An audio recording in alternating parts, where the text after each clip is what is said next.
আসসালামু আলাইকুম, welcome back to my channel PD Najab cooking. যাদের বাসায় হ্যান্ডউইচ অথবা ইলেকট্রিক বেটার নেই, আজকের রেসিপিটি তাদের জন্য। পারফেক্টভাবে ব্লেন্ডারে কীভাবে একটি স্পঞ্জ কেক তৈরি করে নিতে পারবেন এবং খুবই ফ্লাফি হবে, সেই রেসিপিটি আজকে আপনাদের সাথে শেয়ার করব। আশা করব আজকের ভিডিওটি আপনাদের ভালো লাগবে। ভালো লাগলে অবশ্যই পিডি নাজাব কুকিং চ্যানেলটি সাবস্ক্রাইব করে আমার পাশে থাকবেন। স্পঞ্জ কেক তৈরির জন্য সরাসরি ব্লেন্ডারে একটি রুম টেম্পারেচারে থাকা ডিম নিয়ে নিলাম। অবশ্যই ডিমটি রুম টেম্পারেচারে থাকা হতে হবে।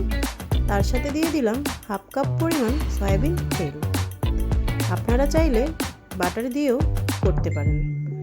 এরপর দিয়ে দিচ্ছি হাফ কাপ পরিমাণ চিনি। তারপর দিয়ে দেব হাফ কাপ পরিমাণ দুধটাকে আগে থেকে জাল করে ঠান্ডা করে নিয়েছিলাম। এবার ব্লেন্ডারে 3 মিনিটের মতো ব্লেন্ড করে নেব।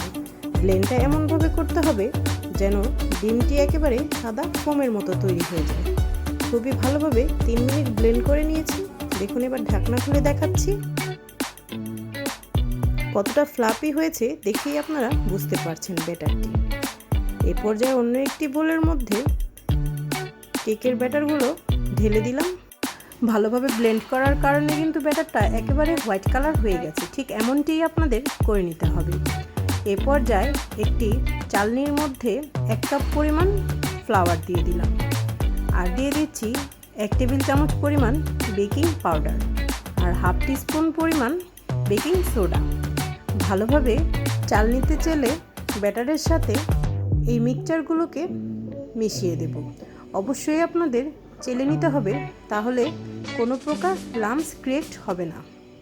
এখন ভালোভাবে আলতো হাতে কেকের ব্যাটারটাকে মিক্সড করে নিতে হবে। আপনারা চাইলে আটা দিয়েও এই কাজটি করতে পারেন, তবে আমি ময়দা দিয়ে কেকটি তৈরি করেছিলাম, যার রেজাল্ট খুবই ভালো হয়েছিল। ভালোভাবে নেড়েচেড়ে মিক্সড করে এরপর এর মধ্যে দিয়ে দিলাম ভ্যানিলা এসেন্স হাফ টিস্পুন পরিমাণ। ভ্যানিলা এসেন্সটা দিলে ডিমের যে এক্সট্রা ফ্লেভারটা থাকে সেটা আর কেকের থেকে আসে না, তাই অবশ্যই ভ্যানিলা এসেন্সটা দেওয়ার চেষ্টা করবেন। ব্যাটারটা আমার ভালোভাবে মিক্সড করা হয়ে গেছে, দেখেই বুঝতে পারছেন এর থিকনেসটা কতটুকু গাঢ় হয়েছে। তেমন একটা পাতলাও না, আবার একেবারে মোটাও না, পারফেক্ট একটি টেক্সচারে পরিণত হয়েছে। এ পর্যায়ে যে প্যানটিতে কেকটি আমি বসাবো তার মধ্যে আমি বেকিং পেপার বিছিয়ে দিলাম। বেকিং পেপারের মধ্যে আমি কিছু তেল ব্রাশ করে নিচ্ছি। তেলটা ব্রাশ করলে খুব সহজে বেকিং পেপার থেকে কেকটাকে আলাদা করা যায়। এবং প্যানটির চারো সাইডেও আমি কিছু তেল ব্রাশ করে নিলাম। এবার যে কেকের ব্যাটারটা রেডি করে রেখেছিলাম সেটা প্যানটির মধ্যে ঢেলে দিচ্ছি। অবশ্যই খেয়াল করবেন ব্যাটারের ঘনত্বটা কতটুকু রেখেছি। এইভাবে করে আমার স্টেপ ফলো করলেই পারফেক্টভাবে ভ্যানিলা স্পঞ্জ কেকটি ঝটপট আপনারা তৈরি করে নিতে পারবেন। কেকটি দেখার সৌন্দর্য এবং খেতে আরও দারুণ লাগতে কিছুটা চেরি কেটে আর কিছু টুটি ফুটি দিয়ে কেকটি সাজিয়ে নিচ্ছি। এতে করে কেকটি দেখতেও সুন্দর লাগবে এবং খেতেও খুবই সুস্বাদু হবে। আপনারা চাইলে এখানে স্কিপও করতে পারেন, আবার চাইলে কিছু উপর থেকে চকলেট চিপস দিয়ে ডেকোরেশন করে নেব। ব্যাটারটা আমার একেবারে রেডি। এবার চুলায় একটি বড় তাওয়া বসিয়ে দিলাম। তাওয়া বসিয়ে আমি 5 মিনিটের মতো হাই হিটে গরম করে নিয়েছিলাম। এরপর কেকের ব্যাটার ভর্তি পাত্রটি ঢেকে দিয়ে দিলাম। দিয়েছি যখন, তখন আমি চুলার ফ্লেমটাকে একেবারে লোতে করে রেখে দিয়েছিলাম। এইভাবে আমি 35 মিনিটের মতো অপেক্ষা করব। 35 মিনিট আমার হয়ে গেছে। এ পর্যায়ে আমি খুলে দেখাচ্ছি কেকটা আমার হয়েছে কিনা। দেখুন, উপর থেকে দেখে কিন্তু খুবই দারুণ লাগছে এবং মনে হচ্ছে কেকটা আমার হয়ে গেছে। একটি টুথপিক দিয়ে আমি চেক করে নেব ভেতরটা আমার হয়েছে কিনা। আপনারা চাইলে 180 ডিগ্রি সেলসিয়াসে ওভেনে 20 মিনিটের জন্য রেখে কেকটি তৈরি করে নিতে পারবেন। যাদের বাসায় ওভেন নেই তারা অবশ্যই আমার স্টেপগুলো ফলো করে কেক তৈরি করে নিতে পারবেন। কেকটা কিন্তু আমার একেবারে পারফেক্টভাবে হয়ে গেছে। এখন সাইড দিয়ে একটু এমন করে নিচ্ছি যেন কেকটা ঢালতে ইজি হয়। এইভাবে করে যে ডিশের মধ্যে কেকটা রাখবো সেই ডিশটা উপর থেকে দিয়ে উল্টো করে কেকটাকে ঢেলে দেব। ঢেলে 2-3টা ট্যাপ দিলেই কেকটা আমার অনায়াসে পড়ে যাবে। কেকের পাত্রটা এবার উঠিয়ে নিয়েছি। এবার বেকিং পেপারটা দেখুন কতটা ইজিভাবে উঠে যাচ্ছে।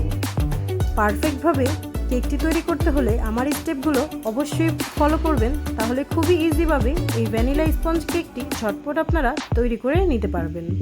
খুবই ইজি এবং কতটা পারফেক্ট হয়েছে তা দেখেই বুঝতে পারছেন। এবার কেকটি উল্টে নিলাম, দেখুন কতটা পারফেক্ট ফ্লাপি হয়েছে, বিশ্বাসই করতে পারবেন না নিজের হাতে তৈরি না করলে, যেটা আমি ব্লেন্ডারে তৈরি করেছি। তাই যাদের বাসায় হ্যান্ড উইচ অথবা ইলেকট্রিক বিটার নেই তারা ঝটপট আমার এই রেসিপিটি দেখে ব্লেন্ডারে এই ভ্যানিলা স্পঞ্জ কেকটি খুব সহজে তৈরি করে নিতে পারবেন। খেতেও কিন্তু খুবই ইয়ামি হয়েছে।